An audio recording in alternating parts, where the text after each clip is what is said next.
نحمد ونصلي على رسوله الكريم أما بعد فأعوذ بالله من الشيطان الرجيم بسم الله الرحمن الرحيم إن الله وملائكته يصلون على النبي يا أيها الذين آمنوا صلوا عليه وسلموا تسليما اللهم صل على سيدنا ومولانا محمد وعلى آله وسلم۔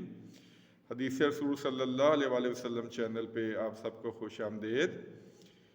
نئے جو سننے والے ہیں ان سے گزارش ہے کہ اس یقین کے ساتھ آپ چینل کو سبسکرائب کر سکتے ہیں کہ انشاءاللہ اس چینل پہ آپ کو قصے کہانیاں، کوئی لطیفے بازی یا کسی مسلک کے خلاف بات یا کسی شخصیت کے خلاف گالی گلوچ، انشاءاللہ یہ چیزیں نہیں ہوں گی، صرف شرعی مسائل اور حدیث رسول صلی اللہ علیہ وآلہ وسلم۔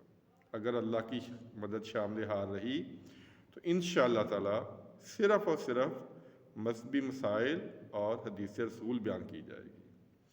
آج کی جو حدیث ہیں وہ بخاری شریف کی ہیں، یہ 1290 1290 سے لے کے آن ورڈ یہ کو 7-8 حدیثیں ہیں۔ تو ہم جو حدیث روایت کریں گے وہ حضرت عمر بن خطاب رضی اللہ تعالیٰ عنہ سے راوی ہے۔ آپ صلی اللہ علیہ وسلم نے ارشاد فرمایا کہ میت پر رونے سے یا نوحہ کرنے سے یا ماتم کرنے سے اس کو عذاب ہوتا ہے، یعنی گھر والے تو اس کے غم اور دکھ میں روتے ہیں، لیکن ان کے غم اور دکھ میں رونے کی وجہ سے میت کو عذاب ہوتا ہے۔ کیوں ہوتا ہے؟ کیونکہ یہ جہالت کی نشانیاں ہیں۔ آپ صلی اللہ علیہ وسلم ایک اور حدیث میں فرمایا تھا کہ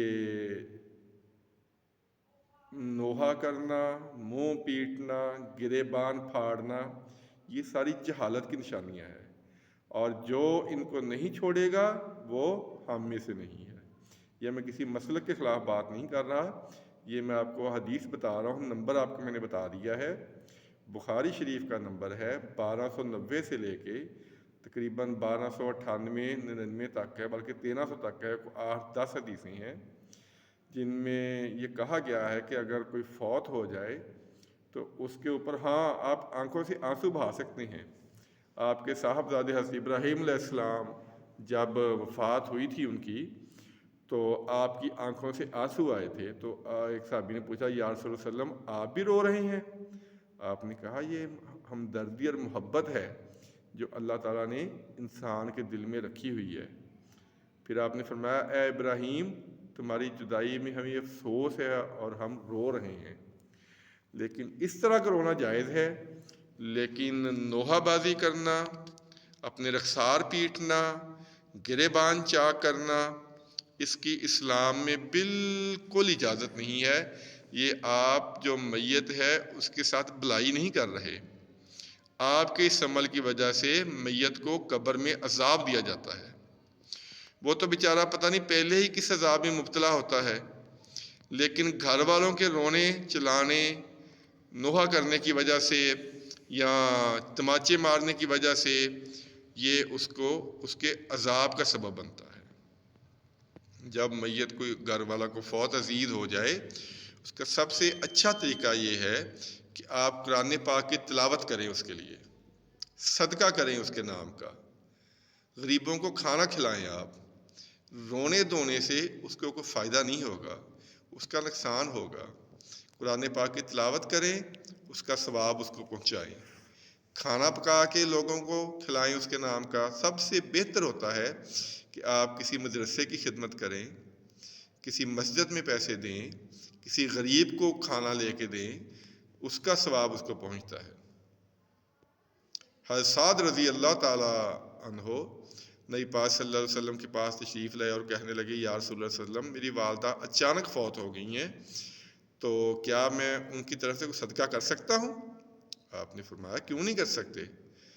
تو پھر آپ نے حکم دیا کہ آج کل مدینے میں پانی کی کمی ہے، تم ان کے نام کا کنواں خرید دو، یعنی کنواں خرید کے تو ان کا ثواب انہیں پہنچاؤ۔ تو پھر آپ نے اس کنویں کا نام رکھ دیا تھا ام سعد کا کنواں۔ دین نہ پڑھنے کی وجہ سے ہم بہت ساری خرافات میں مبتلا ہو چکے ہیں، جن کا ثواب نہیں بلکہ گناہ ہوتا ہے، اس لیے کہ ہم نے دین کا مطالعہ نہیں کیا۔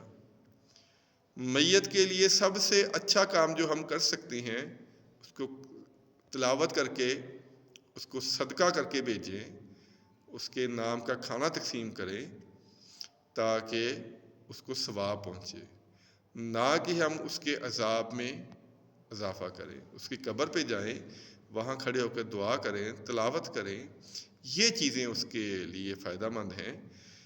تو یہ جو رونا دھونا ہوتا ہے، یہ جو نوحے بازی ہے، یا یہ جو تماچے مارنے ہیں، اس سے میت کو نقصان ہوتا ہے۔ یہ میں پھر کہہ رہا ہوں، میں کسی کے خلاف بات نہیں کر رہا ہے، میں آپ کو احادیث سنا رہا ہوں۔ حدیث کا نمبر میں نے آپ کو بتا دیا ہے، بار بار بتا رہا ہوں، بخاری شریف کی حدیث ہیں، 1290 سے لے کے آن ورڈ تقریباً یہ کوئی 8-10 حدیثیں ہیں، کیونکہ میں کبھی میری عادت نہیں ہے میں کسی مسلک کے خلاف بات کروں یا کسی شخصیت کے خلاف بات کروں۔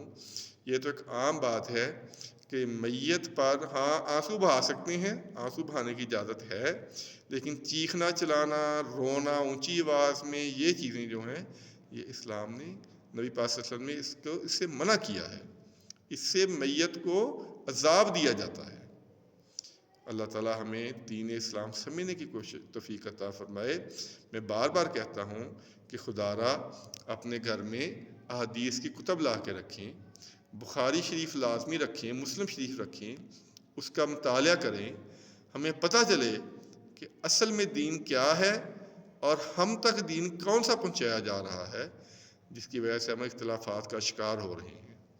اللہ تعالیٰ سے دعا ہے اللہ تعالیٰ سمجھنے کی توفیق عطا فرمائے اور اس پہ عمل کرنے کی توفیق عطا فرمائے۔ آمین ثم آمین۔ السلام علیکم ورحمۃ اللہ وبرکاتہ۔